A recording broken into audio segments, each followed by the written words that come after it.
Hi there, straight from Delaware, it is the Yoga Stories Project podcast. What is it? This is a podcast about inspiring you to bring yoga and mindfulness into your life. Who am I? I'm Hunter Clark-Field's Mindfulness Mama Mentor. I coach overstressed moms on how to cultivate mindfulness in their daily lives. I've been practicing yoga and mindfulness for over 20 years and have taught thousands of women worldwide. So I'm so excited that you're here today because this is a really awesome episode. I am talking to my friend Laura Thompson-Brady, who's actually a really dear friend of mine, like a real soul sister. We met and bonded when we were pregnant with our first children. And I just love her so much. She's amazing and she's really incredibly deep and wonderful. And you'll get to hear that in her story. We talk about yoga as a medicine for her and how it helped her find this grace and power and strength in her body, which is so cool. And we talk about even deeper things about the power to say yes to things and to kind of take your life to the next level. And we talk about sound healing and how our self-care and our healing is really a responsibility. It's pretty awesome. And so we laugh and we cry. So I really think you're going to love this. Before we dive in, this episode is sponsored by ChooseToBeNice.com, and Choose to Be Nice is they're doing awesome work preventing bullying in the world. If you do nothing else, go over to ChooseToBeNice.com and just sign their pledge, which is so cool. But I actually, as I'm recording this once again, I'm wearing my super comfy Choose to Be Nice sweatshirt because I love it so much. It's a really thick, wonderful, luxurious, high-quality sweatshirt. And it says, choose to be nice. Like, what more could you want? So you can get your own, get some for presents for the holidays, and use the coupon code HUNTER20. So go over to ChooseToBeNice.com and use the coupon code HUNTER20. You get 20% off whatever you want.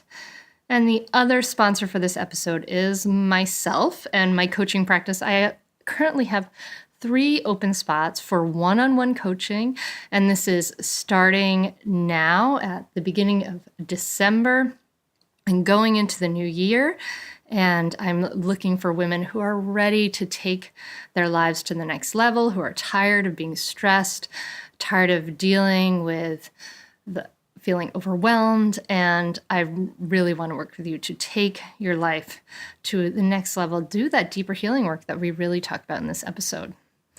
And I'd want to take a moment to send a quick shout out to Carrie, our yoga. Thank you so much, Carrie. I really appreciate your 5-star review. And it's so nice to hear that my voice is nice to listen to. It's so funny because like when you're a kid, you're like, my voice is horrible. But I've gotten used to it. So I'm glad you like it too. Thank you. All right. Well, I think that's it, my friend. I'm once more so happy you're here. Oh, and if you would like to support the podcast, you can go over and leave your own review or just tell a friend about it. It's always a great way. And on to this episode. Hi, Hunter here, and welcome to Yoga Stories Project. Today, I'm so pleased to have a very, very dear friend on, which is exciting. My friend Laura Thompson-Brady is the founder of the Nourished Home. She's a coach, a spiritual guide, and a sound healer who helps women awaken to their leadership and creative callings so they can bring more harmony and healing to our families, communities, and the larger world we call home. So welcome to Yoga Stories Project, Laura. Thank you, Hunter. I'm so happy to be here. I'm happy to be here too with you. It's we've had a long and lovely journey together as parents and things like that. And so I know when we get to talking, we can talk and talk and talk. So, but yeah. First, let's start off with a question I ask most of my guests, which is just how did you discover yoga and where were you in your life at that point? Yeah.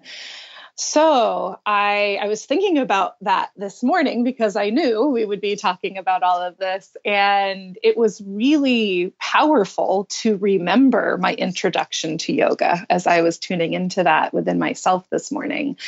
And for me, it was when I was in my master's program at the University of Delaware, and I was getting to the point where I was nearing the end of doing all of the research, the writing for my master's thesis. And so this was way back in, I think, 2003.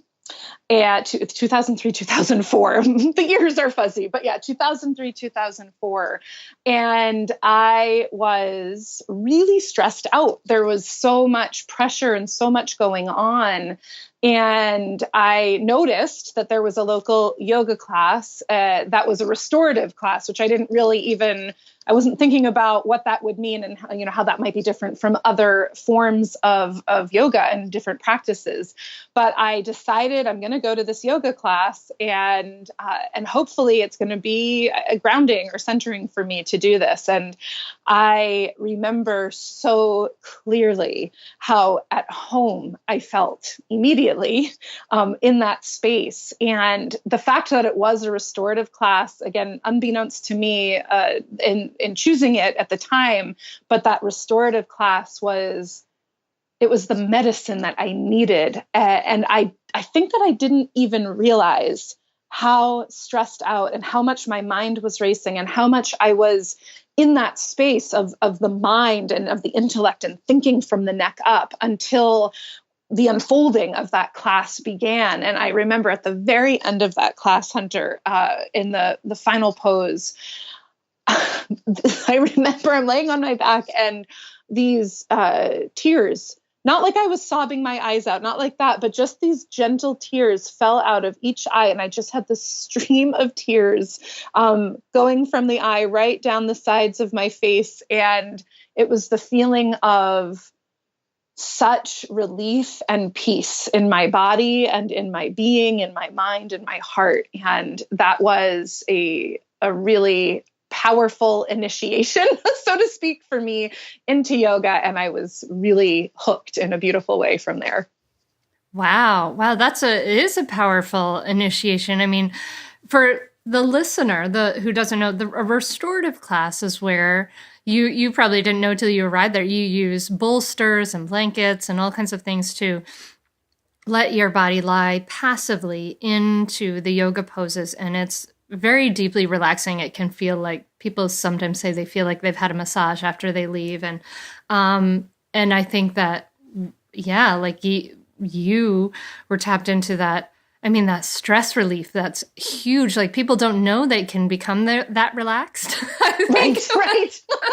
Exactly. Good point. Yes. They're like, what is this new feeling?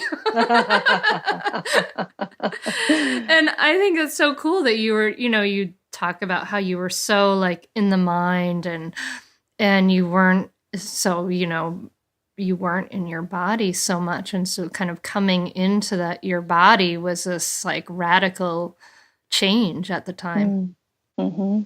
Yes. And it was, I even dare say, it was not only a feeling of peace and deep relaxation. The tears were also this feeling of deep bliss and connection. And it was one of the most delightful surprises. I didn't really know what I was getting myself into, but it was very powerful for me. I remember it. I really, truly can remember that so vividly. And the feeling, it felt like a bit of an awakening even. Wow. I mean, yeah, that's, I firmly believe that like awakening or enlightenment, nirvana, whatever you want to call it, is something that happens to all of us in like little bits all the time, right. or not, maybe not all the time, but like, it's not like this boom and then was a switch that was off and now a switch that was on, but it's like, we can have these moments of enlightenment, like in our everyday lives and in these moments that pop up. And sounds like an amazing moment. Oh my gosh. Wow. Cool. Yeah. So did you keep going? Yes, I did. I kept going. I was like, I need more of this. Yes. And so I was looking back and thinking about my progression, I guess, with yoga. And it's been an interesting non-linear path, I will say, with pauses and breaks as well. So I want to be very straight up about that, and what an interesting journey it has been, in the way that life is an interesting journey. But so after that point, I went back to those classes fairly regularly, and started experimenting with some other forms of yoga. And I even will share that I went from the master's program into a PhD program in human development and family studies. And I will be real about the fact that the stress persisted. And another kind of key moment that I was thinking might be meaningful to share, with your listeners, is when I was preparing for my comprehensive exams and my PhD program. This was such a moment in my life around my feelings of not being enough, and that the truth that I'm really not enough was finally going to come out through taking these exams, that they were going to find out I am actually not that smart, that they were going to find out that I don't have what it takes to do this. That I remember feeling like I'm really, it's like the truth that I'm just an idiot is going to come out in this exam, and that I don't know what I'm doing, and that I don't belong here, and I'm an imposter. What am I doing here? And it was such an anxiety-inducing experience for me. And it really felt like it was a test. Now that looking back on it, I see that it was much more a test around me confronting the fears that I had around the beliefs that I am not enough, and that I didn't have what it took to do this. But again, even beyond the test, right, the actual exam, that was a pass-fail situation, and it felt like my idea, or the identity that I'd been building around who I was as an academic, was potentially so threatened through all of this. And again, underneath that, though, was the layer around my feelings of self-worth and belonging and enoughness. And so I know now that it was more a test around me confronting those fears and the beliefs that I had about myself that were really running the show in ways I didn't understand, and were blocking me, were holding me back, were really, I would even say, putting me into a fear that was so strong at that time that I felt paralyzed at times with being able to be in a calm and centered place to study and prepare. And so I went deeper with my yoga practice at that time, and really experienced it as a medicine at a whole other level. And I worked with a yoga therapist down in Delaware, and did a lot of deep practice. And it was so critical to me being able to lovingly and mindfully manage the anxiety as it presented in my body, and quite literally move through it with yoga and come back into myself, out of the racing thoughts of the mind and back into my energy body.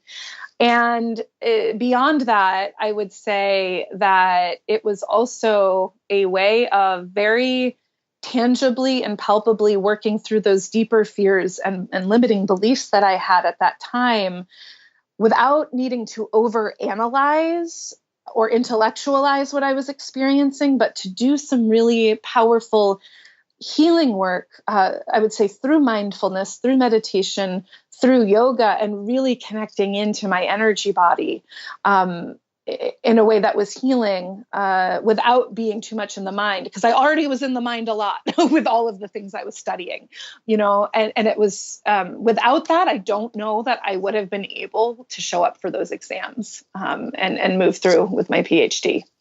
Wow. I mean, that's amazing. That's, that level of stress and fear and anxiety, and to look at how coming into your body and the power of this practice sometimes I you even as a teacher, sometimes I think, oh, we could, it's just, I don't know. I think like, it's just so much a part of my life that I kind of don't see the magnitude that it can be for people to come into this experience. But I mean, seems like that's exactly what you were needing, right? Was this out coming out of your head and sort of feeling these sensations in your body? Like, what is this not enough feeling feel like in the body, and why, where does this, and just kind of feeling your way through it rather than thinking your way through it seems like, I mean, that's just, I love that it was sort of a surprise to you that this all came together. It sort of quite serendipitously when you really, really needed it at the most stressful time. Yeah. Yeah. I'll also say that was when I was introduced to Tonglen meditation initially through listening to some recordings of Pema Chodron.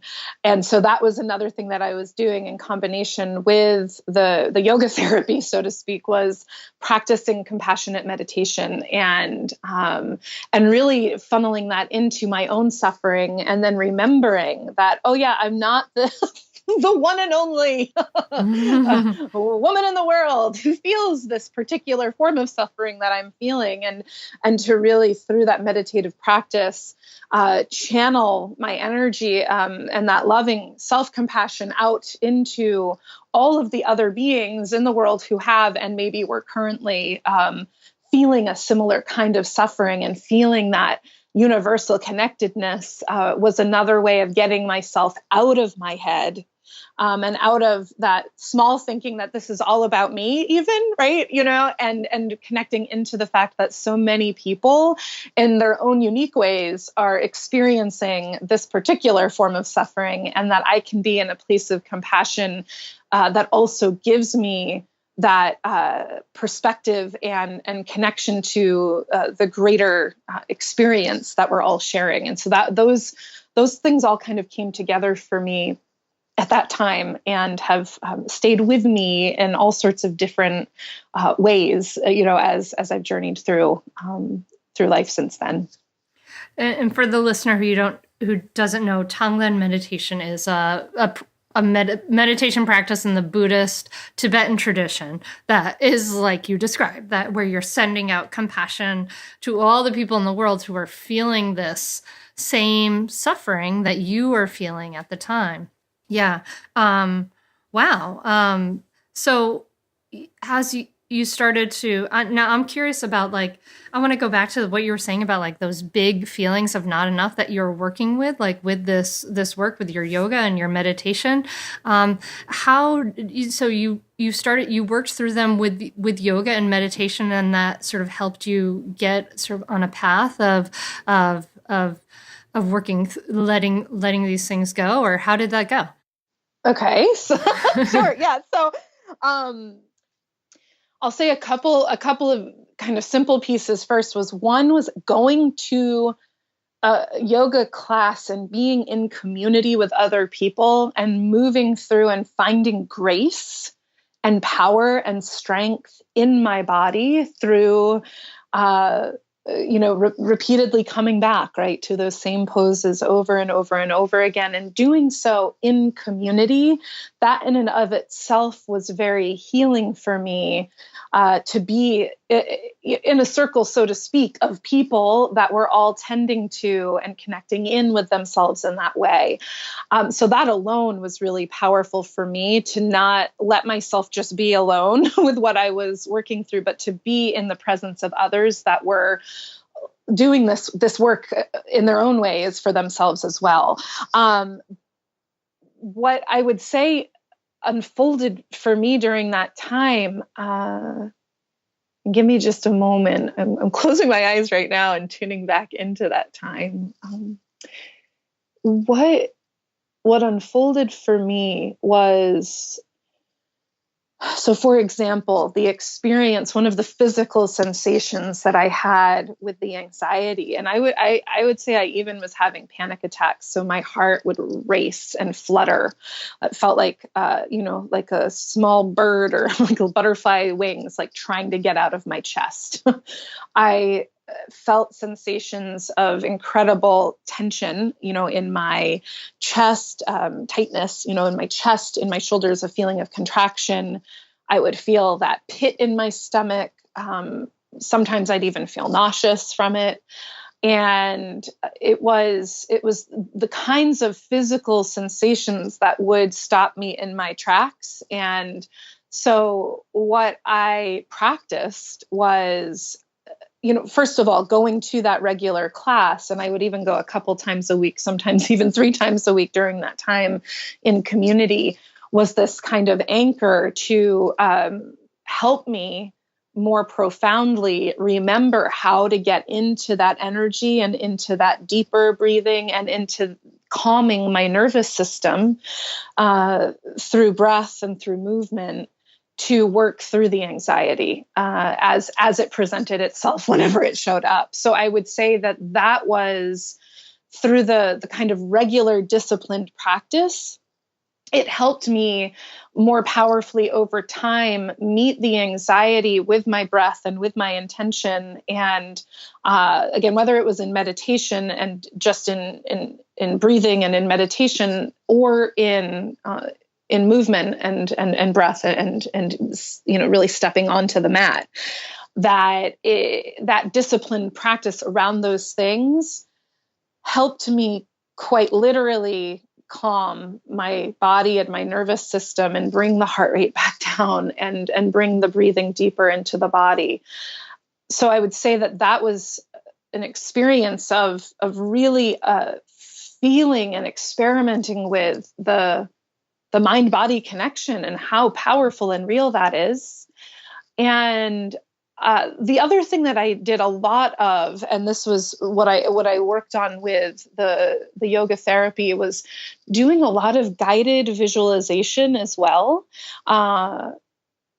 to help myself connect into the physiological memory of times where I have felt afraid in the past, and then tap into my strength and my power when I dared to see it through, and bringing that kind of walking through a visualization of that with, sitting basically in meditation, sitting with my breath, to allow myself to imagine and practice over and over again how I actually wanted to feel and the energy I wanted to bring into, for example, those comprehensive exams.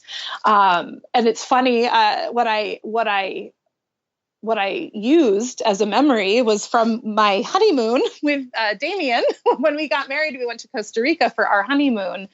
And we went to do this zipline tour in the Monteverde cloud forest. And there had been this huge storm on the day that we were supposed to do the ziplining. So, we'd be hiking through the cloud forest and then, attaching to those lines and essentially flying over the canopy, right?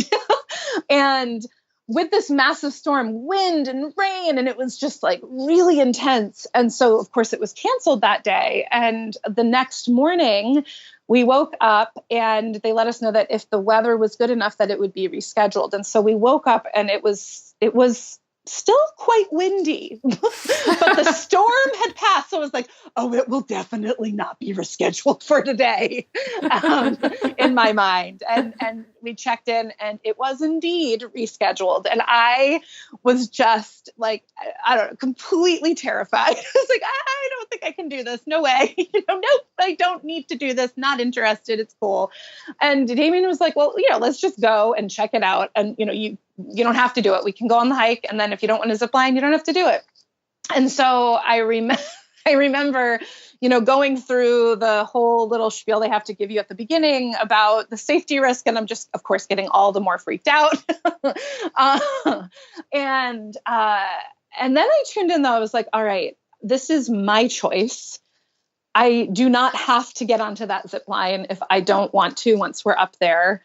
And I'm just going to give myself the opportunity to feel free to do it or not, and not be pressured, but to really tune into myself. So we start on the hike, and I wouldn't say that I consciously thought of it this way at the time, but I basically treated it as a walking meditation to tune into myself and to tune into the power of my body with every step of the hike, to just feel like, in a grounded way, do I really want to do this or not? And I was so immersed in the beauty of the cloud forest and where we were, to the point that by the time we got up to that first platform for the zip line, and we were with a small group of other people who were there for the tour as well, I was in such a state of, expansion and joy and excitement about being able to have the experience of flying over that cloud forest canopy, that the desire to have that experience overrode the fear that I had. And by the time we got up to the first platform, I was like, let me go first. I was like, I'm ready.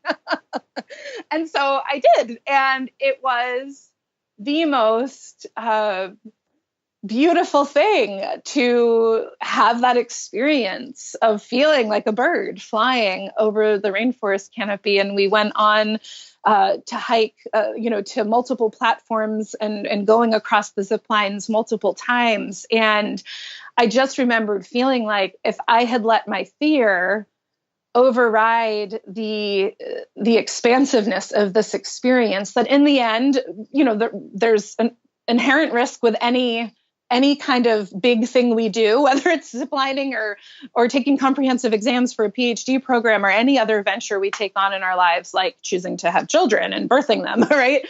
That there are inherent risks and unknowns, and the power of allowing ourselves to say yes when the true desire to do it is there.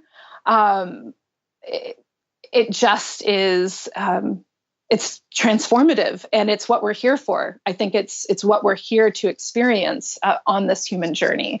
And so I used that memory in my guided visualization and what I actually did was, I literally, in my mind's eye, and I practiced this, Hunter, over and over and over again, leading up to the comprehensive exams. I literally visualized myself ziplining, landing into the seat.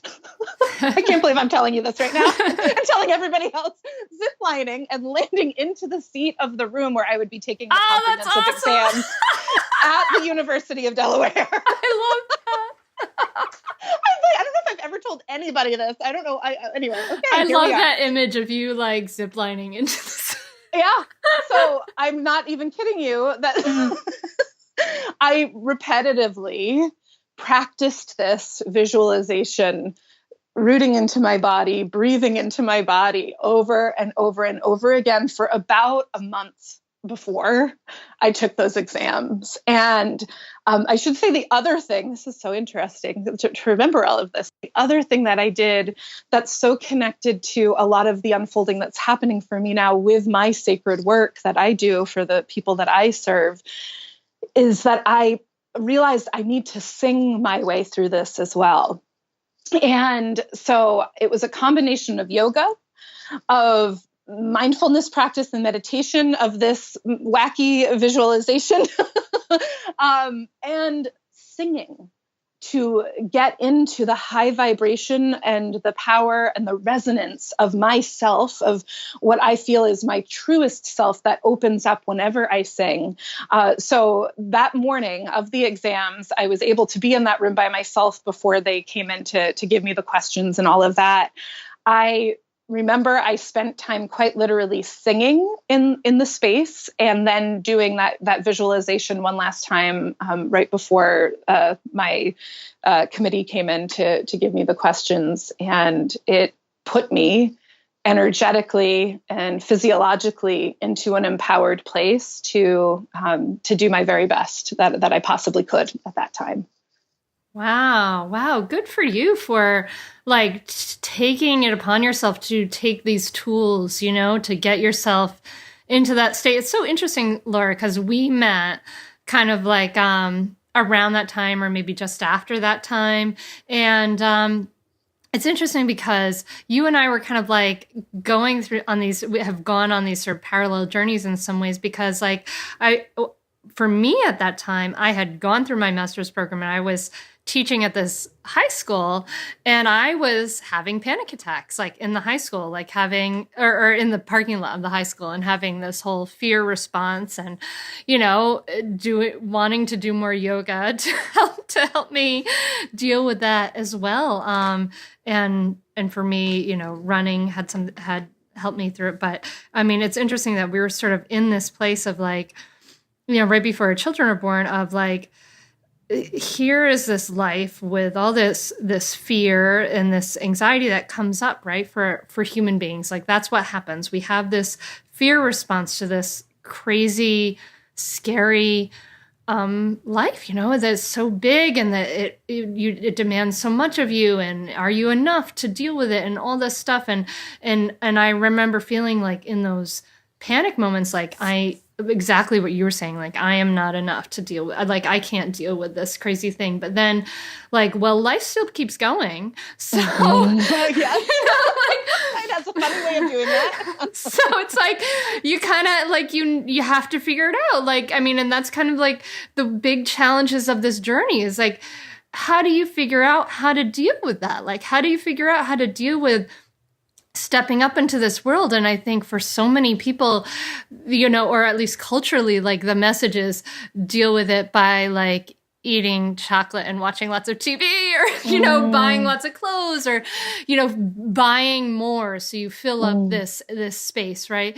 Mm-hmm. And I love that you're saying, like, here I was looking at this feeling, and I was feeling this feeling. I was not numbing it and not trying to run away from it. I mean, to some degree, right? Like, we all do to some degree, but right. I was going to say, it's not that I've done none of that. No, absolutely. There's always the, like, the TV and the chocolate and the wine moments, but, but, to some degree, it sounds, you're taking, you're ziplining into the exams. I love it. Yep.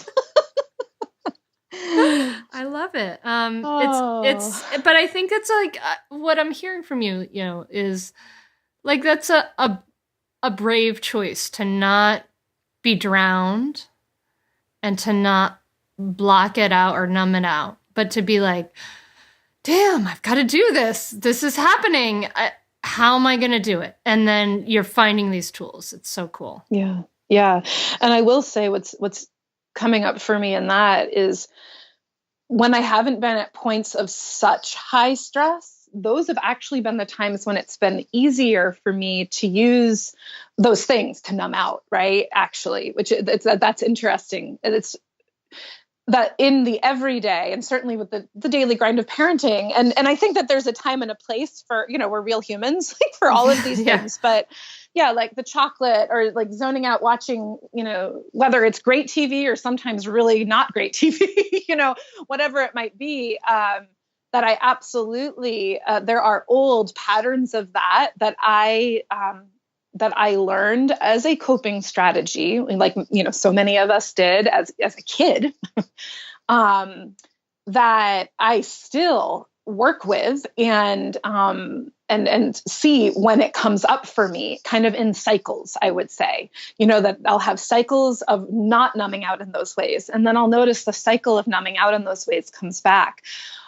Some of my greatest moments of learning and really being brave have been in those moments when I've been the most terrified, meaning like I am literally feeling paralyzed by this. So I'm either going to fold, it feels like a crossroads. I'm either going to totally fold under this, or I am going to take the medicine that I need to take now that is most nourishing and most brave and most transformative for me at this time. So great moments of deep fear or anxiety or depression or suffering in those ways, as well as the peak moments in life, whether it being something like birthing my children, or as well as the great transitions of life, like when people that I have loved dearly have passed on, have died.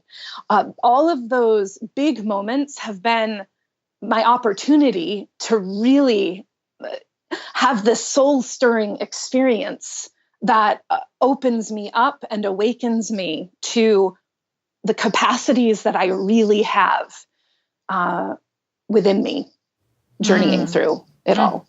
Mm-hmm. And that's the gift of those moments, right? I remember reading Rumi, I think, as a teenager, and he has that part in the Prophet where he says like something about like it's like the soul is carved down these depths, and you get these places carved out of you, and that's where the love can fill. I'm totally misquoting it, but it's something like that. And it's like I remember thinking like when I was in those moments of like deep suffering that I had a lot of as a young person, and thinking that like, well, this sucks. I don't like this sort of truth of the world. Like, this is not such a great idea. Like, can't we just like have a lot of love without all this suffering?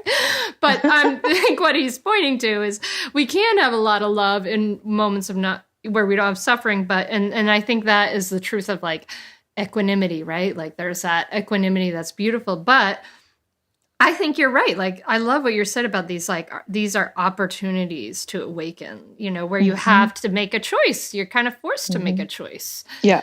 And I think that's so cool. That's the beauty of those great moments as the great teachers of our life. Yeah. Yeah. Yeah. It feels what it really feels like to me is suffering is inevitably a part of the human journey. None of us escape from that. That just is. We're all going to get it in all sorts of different ways throughout the journey. And for me, I would say, so if suffering is a part of the journey, and it just is, well, let's choose to allow those moments of suffering and where we feel very tested to actually almost even be a magical experience, to be a great opening, because the suffering is going to come one way or the other. And what's so just exciting and thrilling about being human is that we get to choose how we walk through that. And there is such profound opportunity for us to have a deeper and richer and more fulfilling awake experience through the whole journey by actually activating these parts of ourselves during the most difficult times that we go through. So yeah, I feel like let's make it a magical, soul-stirring adventure. I really believe that is something that's possible for all of us, and that it is a choice.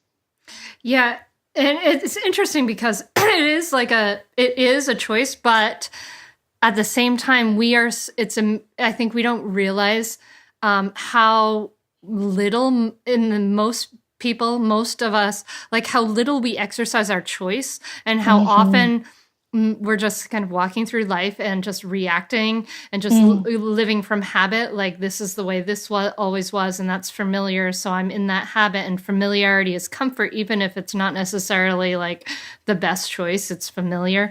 And I think that there's so much habitual thinking and habitual acting and just reacting to the world that it's kind of a radical act to ask people to be like, we get to choose how we get to walk through that door. I think it's kind of like, it's a challenge. It's a challenge to the way we currently live life. Yes, beautifully said. And that's, what do I want to say to that? One, that's just so true. And it's pretty easy to miss those opportunities when we're in our habitual patterns, and when we don't have the opportunity. That's again why being in community is so important, is seeking out community with others who are open-minded and really devoted to I guess being seekers and being actively engaged in our own experiences, that it opens up so much within ourselves that is not always so easy to access when we are in our own minds about with the habits, with the habitual patterns that we're a part of. So opportunities like this podcast that you're offering, where so many people get to tune into thinking differently about all sorts of different things, that when we get to communicate and share in community, whether it's a virtual community or our local communities, I think that too is where so much of my, I feel like keys to so many doors have been given to me by the experience of being in community and being able to learn from other people. Yeah, yeah. So cool. So Laura, tell me about. I mean, I think like it would be cool for us to talk about parenting too, but I want to kind of jump over to this work that you're doing, because it really taps into what your experiences were like as this, stressed out graduate school. I remember those stressed out graduate school days. I saw some of that. Those tools that you found then are really connected to the work that you're doing now. So tell me about what you're doing now. Yeah. I am in the middle of a really big transition, I would say, and awakening right now with myself and my work. And what it feels like in many ways is all of the years that I've put into using these various kinds of practices that we've mentioned here today, in devotion to releasing a lot of those old habitual patterns, in devotion to letting go of beliefs and fears that take me away from really feeling free to be who I am, and really being free to be in my power, and really being free to fully express the unique ways that I feel called to support and guide the healing and empowerment of other women and families. And specifically, the way that I frame it is thinking of women who are feeling called, and the callings can show up in so many different ways throughout our lives, but are feeling called to be change makers. So whether that's in the private sphere of your own home, or in the public sphere of community, of vocation, of your career, volunteer work, any kinds of efforts that you're making in your life personally, and out in the larger community, to bring harmony and healing and change to the world that I believe is so needed, and that it's so needed from women at this time. Why do you think it's so needed from women right now? I really believe that the leadership that can be expressed in women and through women, and again, I need to really emphasize that it stems from, and I see it just as important, the work that we're doing at home with our families. I believe that's just as important as the work that we're doing that's more seen and visible out in community.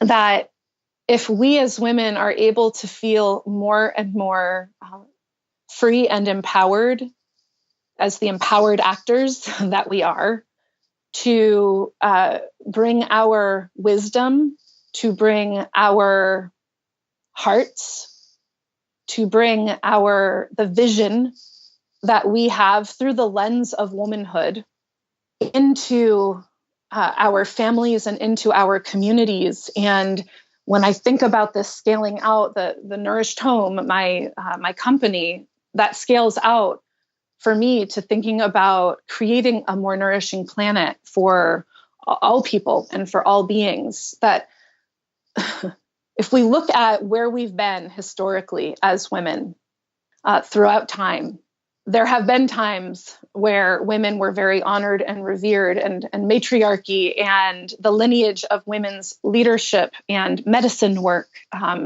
and spiritual work, and being beacons in the community as elders.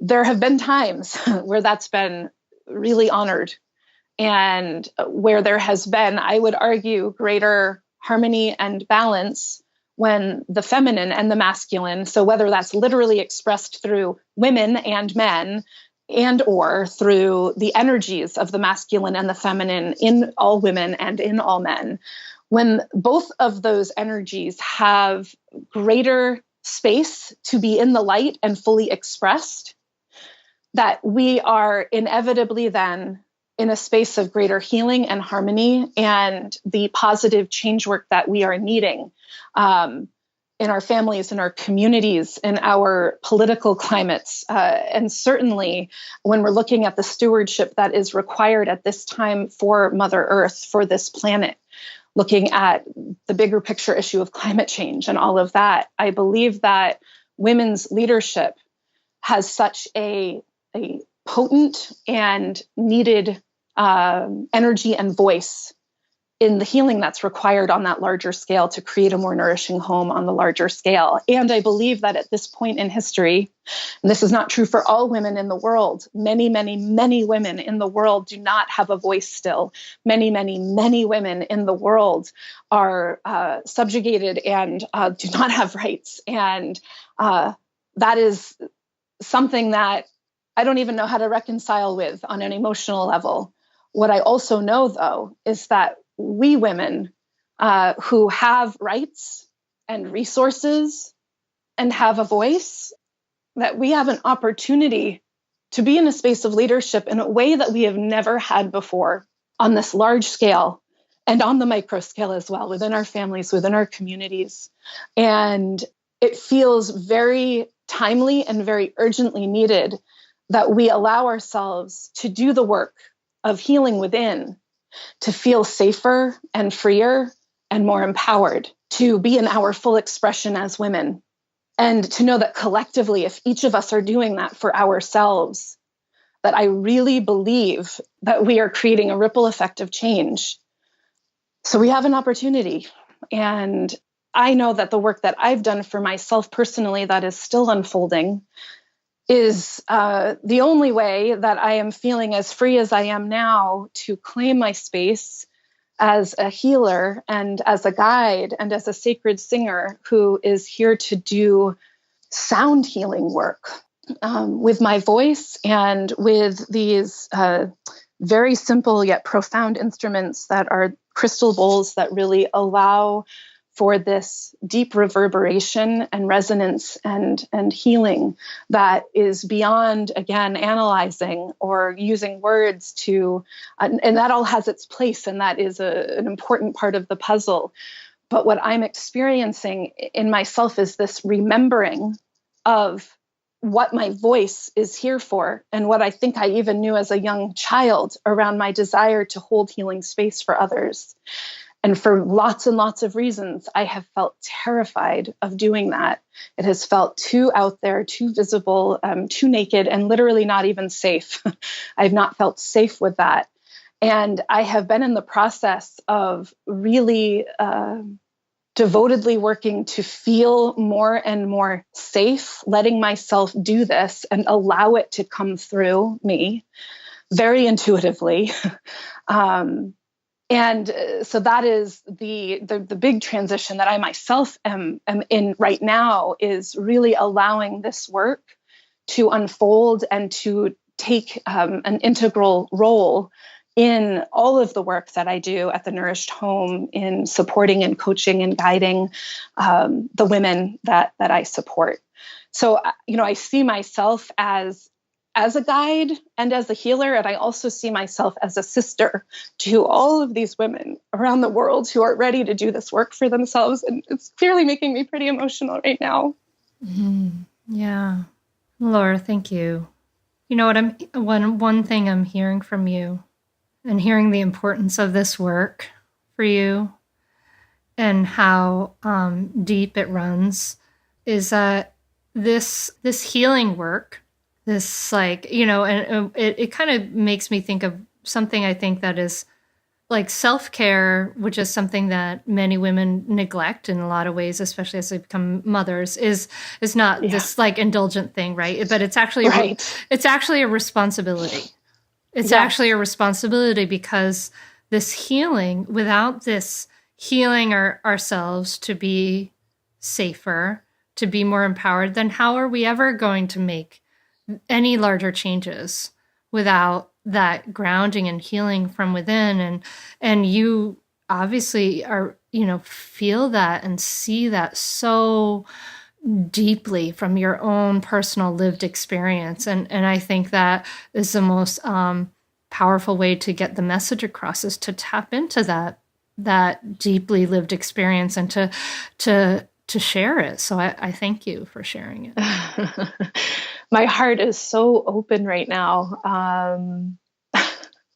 Meaning that when I allow myself to really speak to this, it's very easy for the power of it and what I feel around it to just come through. So thank you for listening and for holding that space for me, Hunter.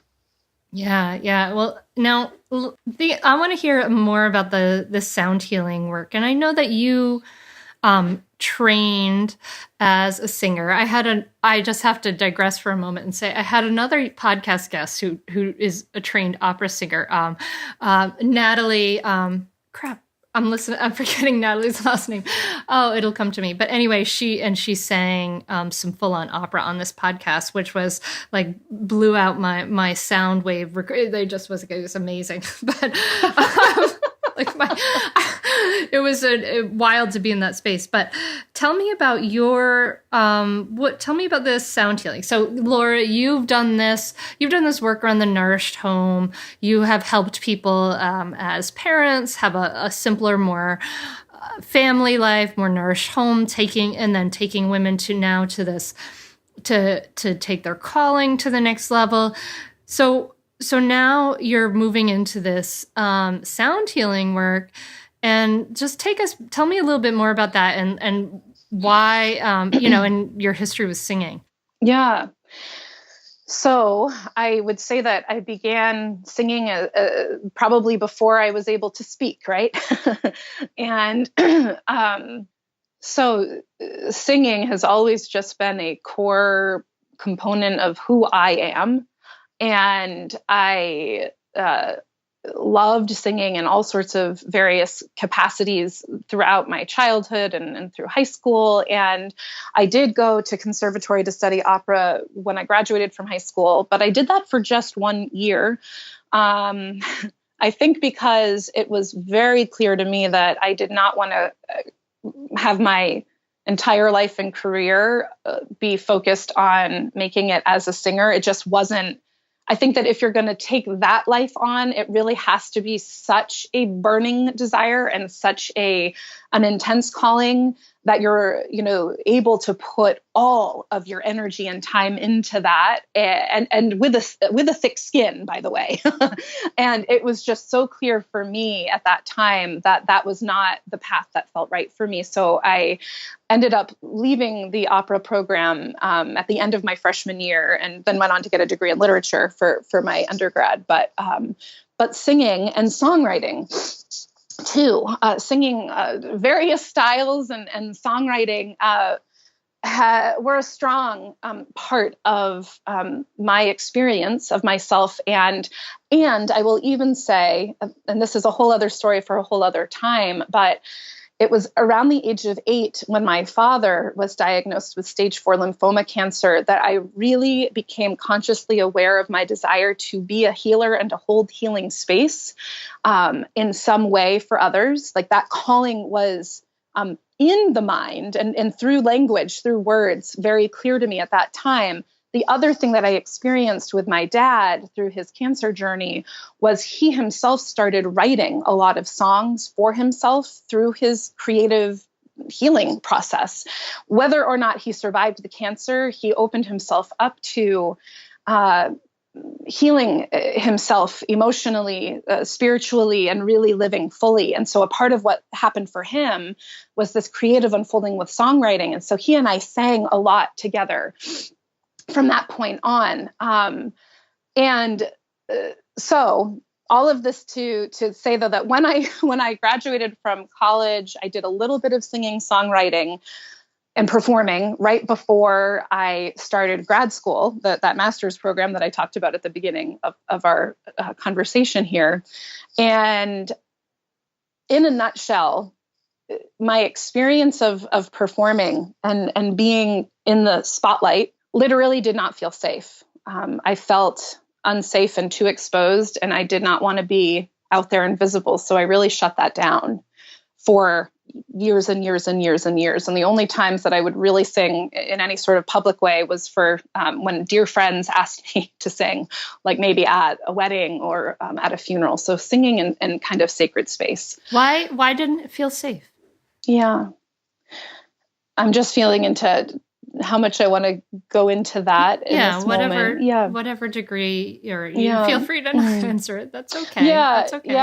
Yeah. So I think that a part of this taps into one of the strains of what I was speaking to all of us as women, that some of the fears that we have, I think are not only rooted in our own experiences, like, so maybe some of the past traumas that we had in our childhoods or, in earlier stages in our lives. I also think that some of the fear and programming and conditioning that we have as women is also rooted, and of course, men have this for themselves in different ways as men, but rooted in kind of the collective consciousness of women and the ways that women have not been safe throughout history, when they have shown up in powerful ways, when they have shown up as healers, as medicine women, as spiritual leaders, and when they've maybe been in the spotlight in different ways. So that fear that I am not safe, I would say, was rooted to a certain extent in some traumas that I had experienced as a child and as an adolescent, that made me feel like when I was in my radiance and when I was my most open self, that it was not safe to be who I am. It will attract predators. And I would also say that the fear was rooted in this larger awareness that I can't fully, intellectually understand, but around not feeling safe in womanhood, being seen, and that I didn't feel that I knew how to have the energetic boundaries to feel like I could be in that space and be seen and be safe with that. Oh, yeah. So, to be on stage or just like, I think every woman knows what you're talking about. Like even just walking down the street and you don't feel safe. If people are, it's that gaze, people just looking at you and staring at you like they have the right, I totally get it. I totally get it. Yes. Right. And certainly, so that's, you're speaking to something that's so potent right now on the larger stage with this election cycle. And yes, I think that every woman listening, we all know that we've had so many different range of experiences, some much more extreme than others. But even just the experience, as you said, of walking down the street and feeling safe, just the experience of taking a walk by yourself into a park or the woods and feeling safe, the experience of walking down the street and being catcalled, or, and again, in certain situations, worse, being groped, being touched inappropriately, just walking down the street as a woman. These kinds of things happen. So that larger consciousness was something that felt very, very, very, very tangibly real for me. And for me, at that time and for many years, it was like, well, I think the easiest thing for me to do is to just shut it all down.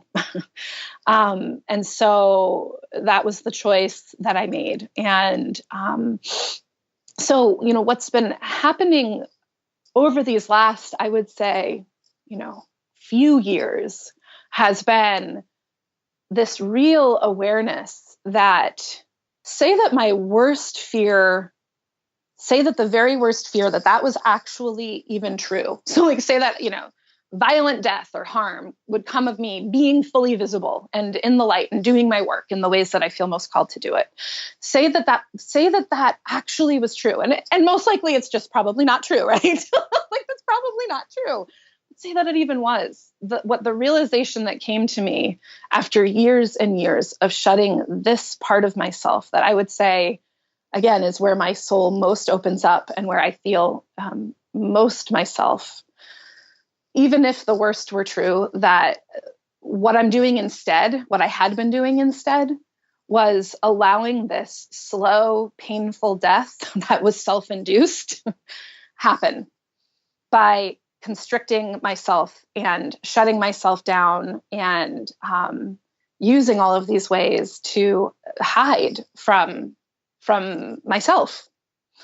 And so that awareness really came through, and it has been some years. And again, peeling back all of these layers and learning all of these different ways to do the healing work that has been required for me to step out of that, out of those ways that I had cocooned myself in for so long. And it has been an unfolding, and it didn't all happen at once, and it is still unfolding. As I said, I feel like a very powerful allowing is happening right now. That doesn't come through learning more things or needing to be trained in new ways. It's but an allowing and a remembering and letting myself be led from within. And so the healing work and the sound healing that I've been doing with my clients and basically what we do is a combination of really tapping into meeting each woman where she is in each session. So there is talking involved and really tuning into what it is that she is needing support around, what it is she may be needing healing around, whether that be physical, emotional, psychological, spiritual, or all of the above, right? Noticing where she's feeling really, really blocked, and noticing what it is that is holding her back, and noticing where the deepest desires are, noticing where it is she feels called to show up, the ways that she wants to express herself, the ways that she is really wanting to feel more free with whatever it is that she may be working through. So whether it's mothering, whether it is a particular creative calling, in any way, in any creative calling, whether it is with her work and leadership in career.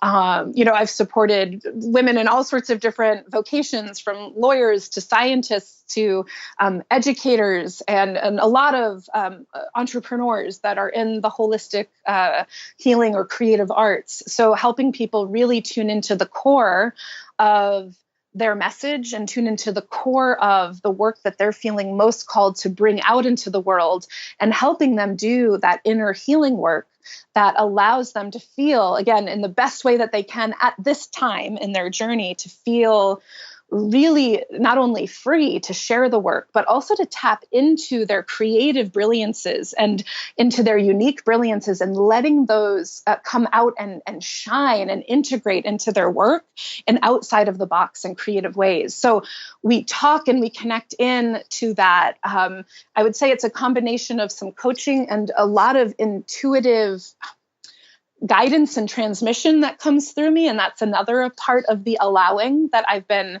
opening up to over the last year and a half with that. And then with the crystal bowls and my voice, what we do is we quite literally bring in through sound and vibration, because we know that music, just think about music.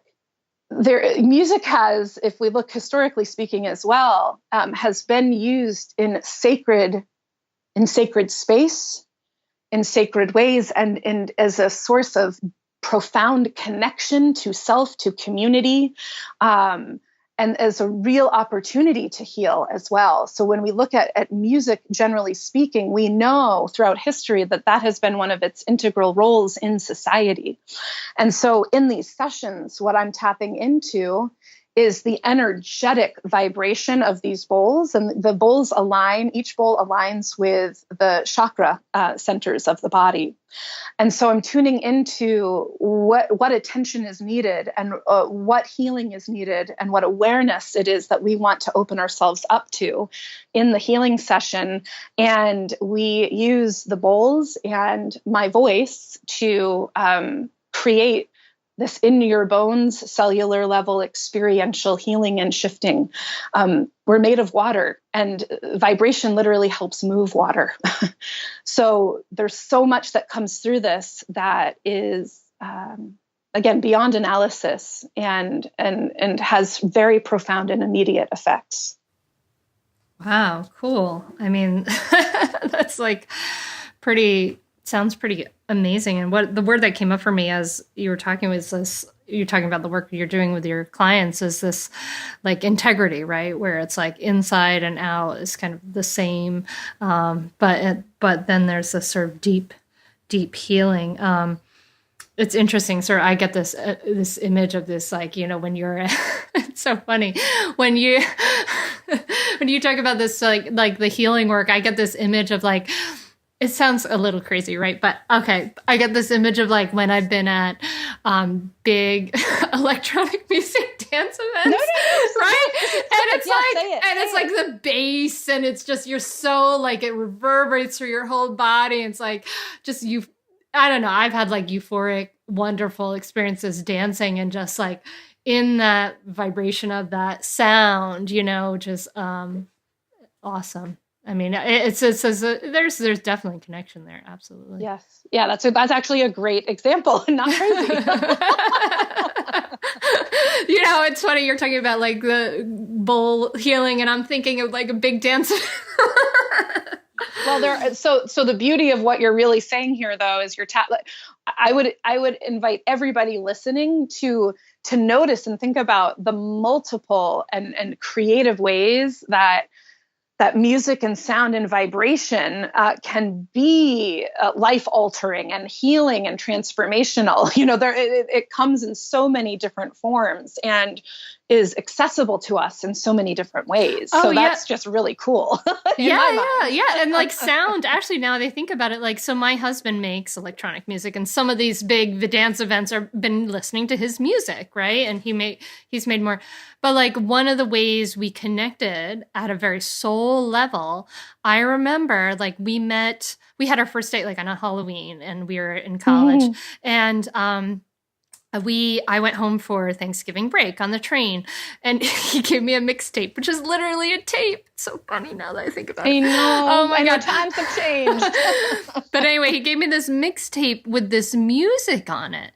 And talk about soul stirring, Laura. Like it was the most soul, like he called it Train Tracks. And I was like looking out the window of this train, like crying, thinking, who have I found? This person that has given me this incredibly, like given me this incredibly deep music. Like this is a really beautiful soul, and it was just through that music, right? It really does call to those deeper areas. Yeah.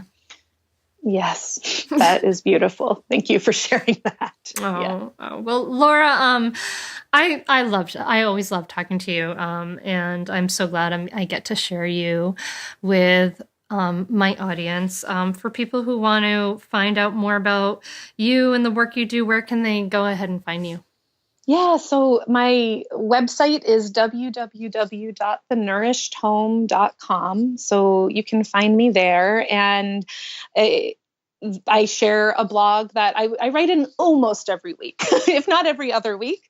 And so there's a lot of writing there. And I hope if this conversation has resonated with anybody listening, then I sense that what I share in my blog will also really feel like a good support as well. And another resource that people could check out is at thenourishedhome.com/mission. And that is where I share a free workbook that is all around birthing your next big idea. So that's, tapping into your callings and listening to them and how to bring them into the world with greater courage, with greater clarity, and with more ease, grace, and flow. And so I would also share that as an offering. And when you sign up for that, you also are joining my newsletter list, so you can get those blog entries as they come out as well. So that would be what I would suggest. Awesome. Thank you so much for taking time to talk to me today and talk to the listener. And I'm just so grateful for, I think it's beautiful the way you've shown up in the world, and the model that you are for the rest of us is wonderful. So thank you for all of that. Thank you, Hunter. I really enjoyed this. I laughed and I cried. I had no idea what this would be like. I just, I knew we would have a great conversation one way or the other, but this has been, it's been a good opportunity for me to deepen into a lot of what I am experiencing myself right now. And it's kind of neat, and that I'm able to share that not just with you, but with your community. So thank you. Thank you. Thank you. Thank you so much for listening to this episode. I hope you got a lot out of it. I love Laura. She's awesome. What a great time it was for us to have this time to really specifically talk about these deeper things. I really loved it. If you'd like to support the podcast, a great way is to just tell a friend about it. Share this episode if you got something out of it. And then, of course, you can go over to choosetobenice.com, our sponsor, and get yourself something wonderful with the coupon code Hunter20 for 20% off. These are great Christmas gifts. I personally love the big comfy sweatshirt, but there's also all kinds of things. And just a quick mention, I have 3 spots open as I record this in my coaching practice one-on-one. And this is for women who are ready to take it to the next level with their family, with their relationships. So you can go over to hunteryoga.com and just click on work with me to check that out. As always, show notes are at yogastoriesproject.com.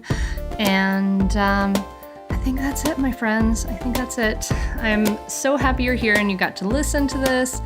Please tell a friend about it, leave an iTunes review if you like, or just email me if you have questions at hunter@hunteryoga.com. And I'd love to chat. I love connecting with you. If you have a suggestion for a guest, that's always great. Whatever you like.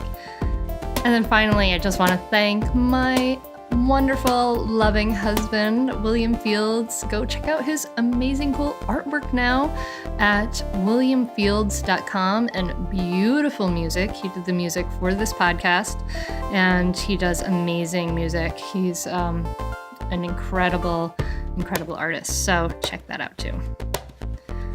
And if you're listening to this as I record it, I'm wishing you a beautiful, beautiful holiday time. I'm wishing you a beautiful December. I wish you a beautiful week, a beautiful month, and I cannot wait to connect with you again next time on Yoga Stories Project. Namaste.